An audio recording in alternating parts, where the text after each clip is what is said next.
Mai sauraro Assalamu alaikum wa rahmatullahi ta'ala wa barakatuhu. Kamar kullum dai in yau ne sabon shigowar ka wannan tasha ta maka danna mana subscribe, kada ka danna mana kararrawa domin sanar da kai daga labarai sun shigo mana daga masana'antar Kannywood.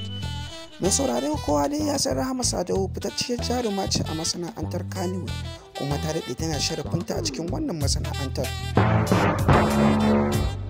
Mai sauraro buɗe kunnayenka domin jin yadda ta kasance a cikin wannan shiri namu. Kai dai ka danna mana subscribe sannan ka danna mana ƙararrawa domin sanar da kai labarai da su. A yau dai Rahama Sadau ta tsinci kanta a ƙasar India domin taka rawarta a cikin masana'antar Bollywood. Wato wani jarumi da kuke gani shine suke taka rawar wani shiri a ƙasar India tare da Rahama Sadau.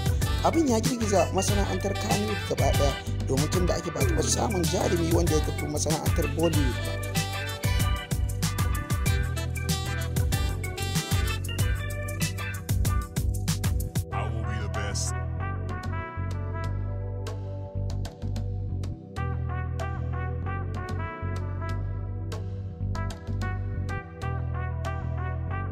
Rahama Sadau dai tana zaune ne sai ta ji kira katsam a wayarta, yayin da ta duba kiran sai ta ga wani namba ce ta wani fitaccen jarumi daga kasar India wanda kuke ganin hotonsa yanzu akan sikirin ɗin wayar.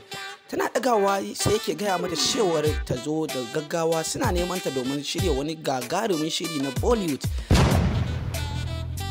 Hakan ma babban nasara ne ga masana'antar Kannywood, don haka jaruman masana'antar Kannywood na taya ki murna Rahama Sadau.